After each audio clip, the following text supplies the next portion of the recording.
Hello guys, I'm Dr. Lee. Today I'm going to talk about a case of a 60-year-old female patient.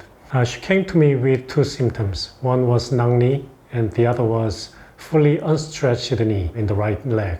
When you look at this picture of her standing, you can see knee knee at the front of the right knee, and from the lateral view we can see the right knee is less stretched. Compared to the left leg, it is a bit bent, even if she tried to fully stretch it. The technical medical term is flexion deformity of the knee, which means knees are bent. So when we see the right leg grossly, knee and flexion deformity are observed. This case is the reason why an analysis is needed from us specialists for analyzing deformities. Usually, knee or bow leg is a deformity in the shape of the bones.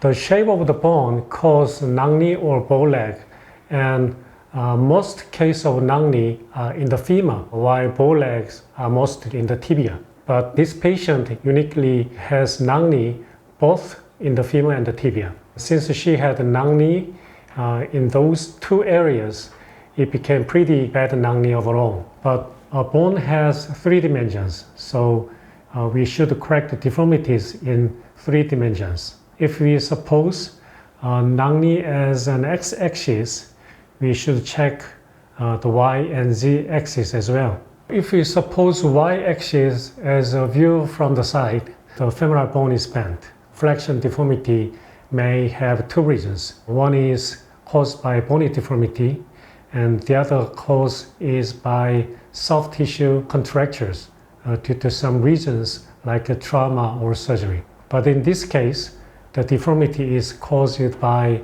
the bone. So forceful stretching exercise may do harm in this patient. The bone needs to be straightened since the bone is bent. Lastly, we need to consider the z-axis, rotational axis. Rotational axis is assessed at the physical examination.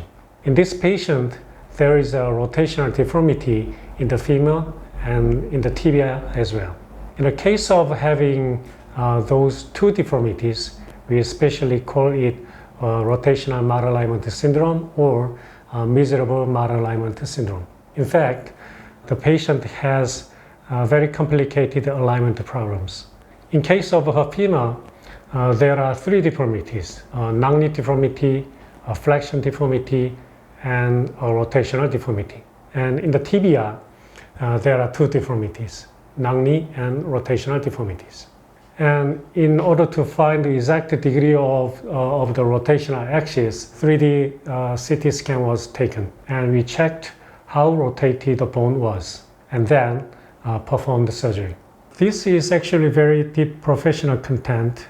Basic principle is this: if a deformity occurs in the femur, then the correction is done in the femur. If a deformity occurs in the tibia, then it is right to have a correction in the tibia.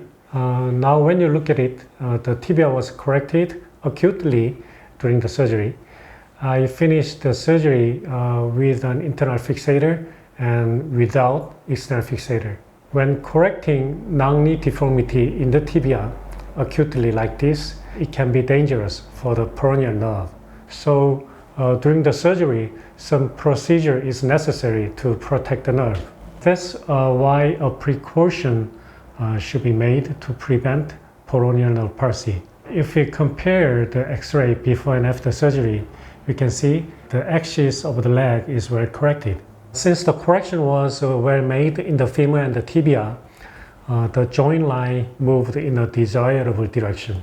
If we view it from the side, we can see the bent knee is fully straightened. So the flexion deformity in the side has been corrected in the femur as well. The rotational deformity was corrected both in the tibia and the femur, and the rotational deformity correction is barely seen in the X-ray. If you look at this patient walking, which I will show you lastly, you can see the rotational deformity was corrected. When you look at the picture of her before and after surgery, we can see the knee and flexion deformity of her right leg has been well corrected. Let's see how she walks after surgery. Before surgery, Nang Ni is observed in the right leg, and actually it's not very clear in this video. In the case of patient with rotational Marulai syndrome, it's very usual to walk with the knee rotated inwards. This is a video of after surgery. When you see her walking to the front, you can find her walking straight without the knee rotated inwards.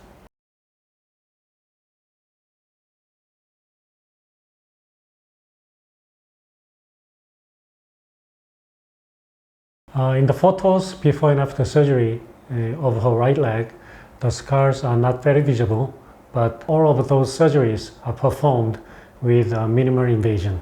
Even if this is not a minor surgery, which corrected all three XYZ axes, it minimally injured the surrounding tissues and the bones.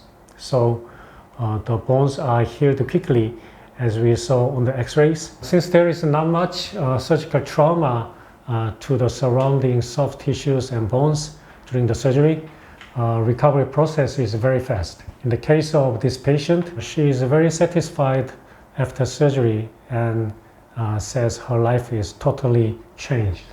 Today I showed you a case where they look like a simple Nang Ni, but actually there are various complicated deformities when we analyze the deformities. The most important thing is to analyze the deformity properly and to correct the deformities exactly where the deformity exists, and to perform surgery with minimal invasion.